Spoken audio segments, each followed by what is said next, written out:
Assalamualaikum warahmatullahi wabarakatuh. Senang sekali bertemu dengan Anda sekalian dalam materi taat pada mata pelajaran agama Islam. Ya, di sini kita akan membahas memaknai taat secara benar. Sebelum kita masuk pada pokok pembahasan, kita harus tahu dulu tujuan pembelajaran. Ya, yang pertama kita yakin bahwasanya taat itu adalah ajaran agama.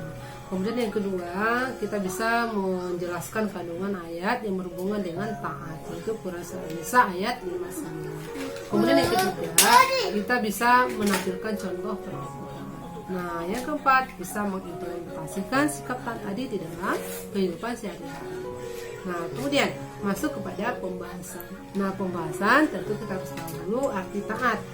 Taat di sini ada dua, taat secara umum dan taat dalam konteks Islam. Taat secara umum itu adalah mematuhi segala aturan yang dengan penuh kesadaran, berarti tidak ada paksaan, baru itu kita sebut dengan taat.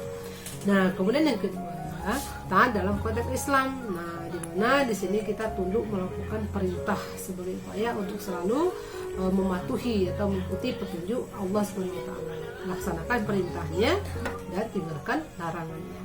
Nah, contohnya kalau sifat umum, misalnya kita taat pada aturan sekolah, taat pada aturan dalam masyarakat, taat pada aturan keluarga.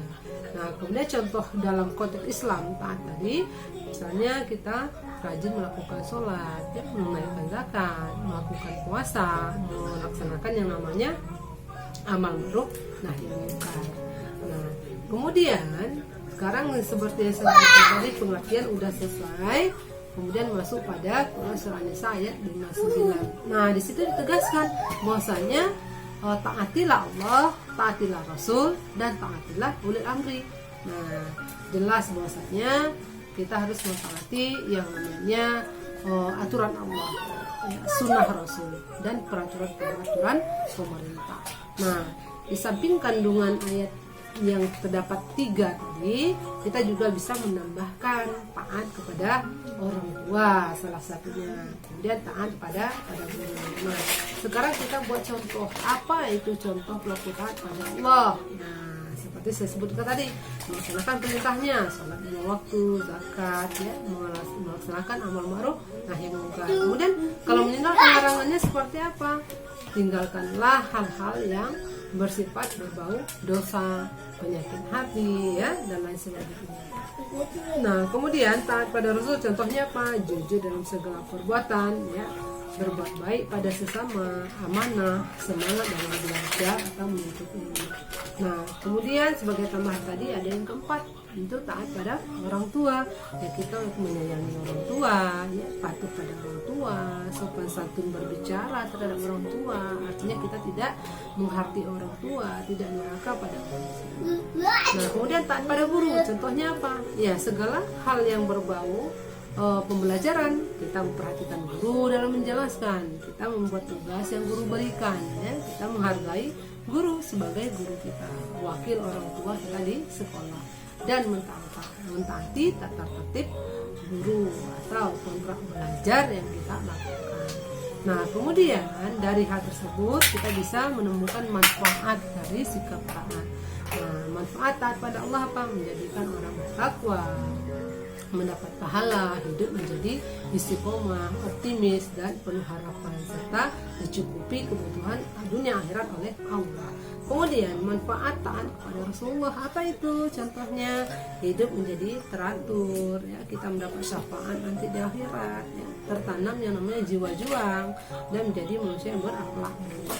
Nah, kemudian yang ketiga, manfaat taat pada pemerintah sesuai dengan aturan.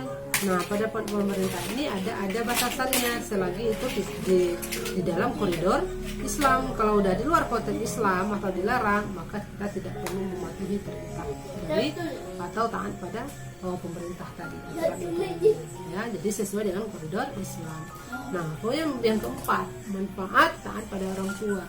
Kita pertama disayangi, ya. Kemudian menuntun kita ke jalan yang lebih baik, mendapatkan keberhasilan karena orang tua selalu mendoakan kita. Nah, kemudian kita diampuni dosa oleh Allah SWT karena sudah berbakti pada orang tua.